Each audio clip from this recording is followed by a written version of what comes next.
Right now at 6 o'clock, a school track coach steps down over a comment she made to a group of students that some said was racist. We're live in Colchester this morning with a look at what happened and why a lot of people are upset. And we have new video from the home in Woodstock where two burglars forced their way in and they were holed up in there for nearly half a day. Only Connecticut's news station talks with a woman who was there as it unfolded. Also, a former state official has been indicted in what the feds are calling an extortion and bribery scheme. We'll tell you what he's accused of doing while managing school construction projects. All local, all morning. This is Fox 61, Connecticut's news station. Good morning. It's Friday. Happy Friday. Thanks for starting your day off with us here at Fox 61 and Fox 61 Plus, America Areas. And I'm Tim Lammers. After all the rain we got yesterday, I'm sure a lot of you out there looking forward to some sun, drying out, and enjoying the weekend. Let's get right over to meteorologist Sam Samperi to get your day started. Good morning. The chair just went down. Good. But the temperatures are going up. That's right. Temperatures are going up, guys. While the chairs are down. There they go.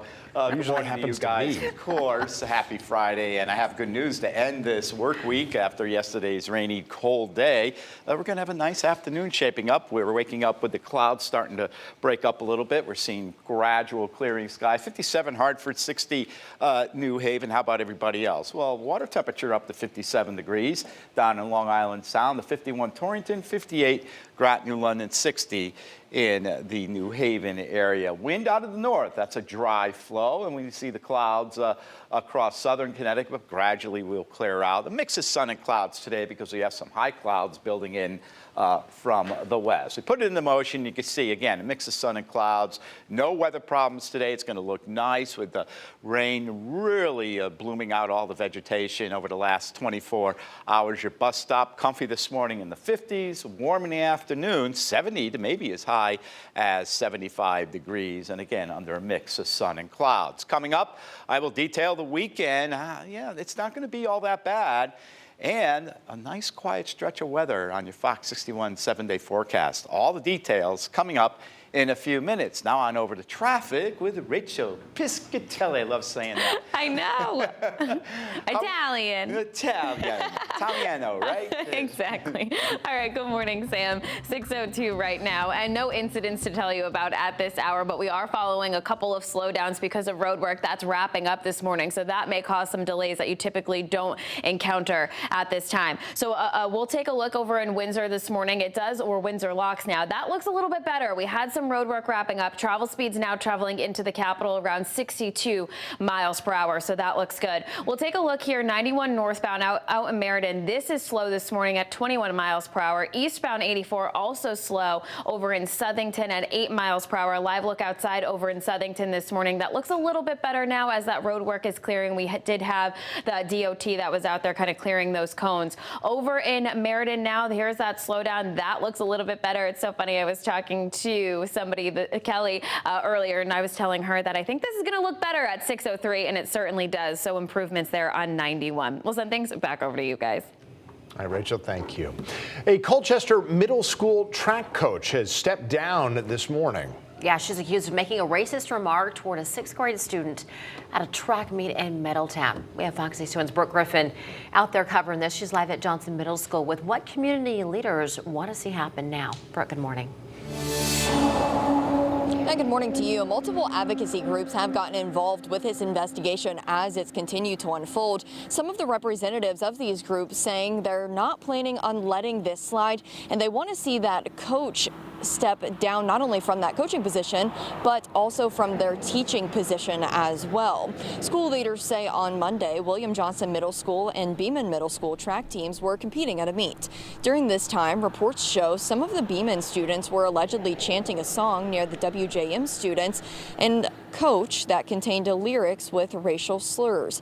Leaders say the Colchester coach looked at them and replied, "You are." in reference to the lyrics. This statement from Colchester leaders saying the woman told them she was trying to be funny and interact with the students and meant it as a question. She said she didn't realize anybody was offended.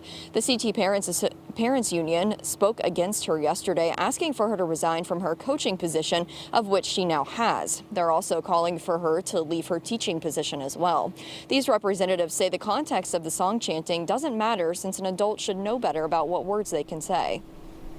That is considered, the term gorilla is a racial slur, period. And racism and racial slurs have no place in Connecticut public schools, and most definitely not in the sports arena. And both school districts say that this investigation into the incident is ongoing. They also say that their overall goal here is to make sure that their classrooms and all sporting events or school events in general are all inclusive for all. Live in Colchester, Brooke Griffin, Fox 61, Connecticut's news station. Okay, thank you. Well, family, friends, and neighbors are going to gather in Wallingford tonight to remember a mother and a child who died before a fire in their home. Now, back in April, the bodies of 19-year-old Charisma Johnson and 9-month-old Kylan Bernardo were found at their home on Geneva Avenue. Now, initially, police thought that the two died in the house fire, but later they discovered that they died before the fire started. Investigators said Johnson had a protective order on the baby's father, Justin Bernardo. It was over a domestic violence incident 1 month prior. Bernardo was also in the home at the time of the fire. He died at the hospital. A vigil for the Johnson and her baby are going to take place right outside the home at 25 Geneva Avenue at 7 p.m. Again, that's tonight. Now to a Fox 61 exclusive. Connecticut's news station spoke with the owners of a home in Woodstock that was invaded by 2 armed men Wednesday, something that led to a long standoff with state police. Now, the homeowners said they often help the homeless by letting them stay at the house. And police said the 2 men broke in with baseball bats looking for one of those homeless people. Police identified the 2 attackers as Reuben Field and Mark Racine. Police said they even stole a car to drive there. The homeowners said they had never met either man before. I don't know what they were after. Burglary, money, I don't know. We're not rich, so they ain't looking for us for money. Hannah's not rich either, so people are whacked nowadays. Field and Racine are both being charged with home invasion, which is a felony, as well as other charges. They're both being held on bond.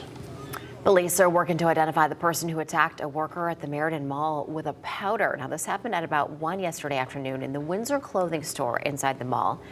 Police say the worker reported having irritated eyes and said it felt like their throat was closing up. Investigators are now trying to determine what was in that powder as they continue to look for the person who did this.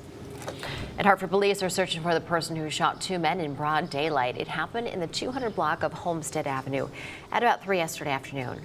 Both men went to the hospital. They are expected to be okay. If you have any information on what happened there, please call Hartford Police.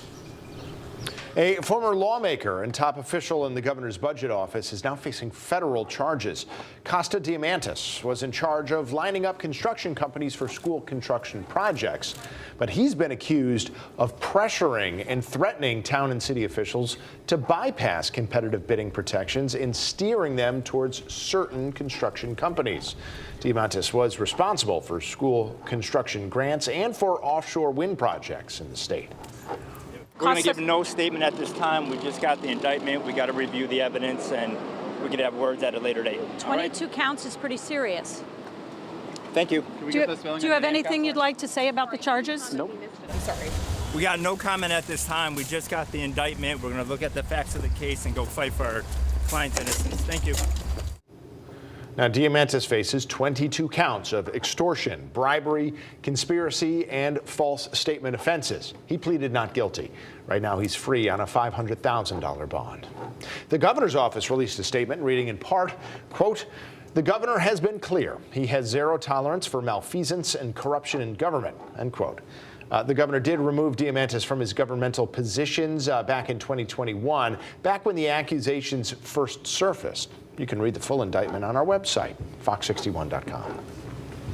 Well, this morning, 150 runners are participating in a 200-mile race known as the Ragnar Race.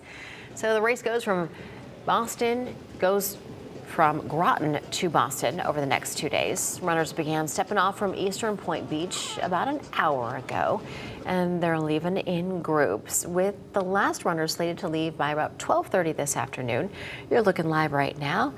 Race organizers say it's meant to help bring participants a one-of-a-kind of experience along the coast. Well, still much more ahead this morning. Senator Chris Murphy is still trying to push through legislation to strengthen protections down at the southern U.S. border. Up next, why he says it's time for Congress to pass the bill that stalled earlier this year, and why his comments are now drawing backlash from some in the community. A Connecticut funeral home is trying to go green. Later this hour, we'll take a closer look at aquamation and how it's used to help the environment.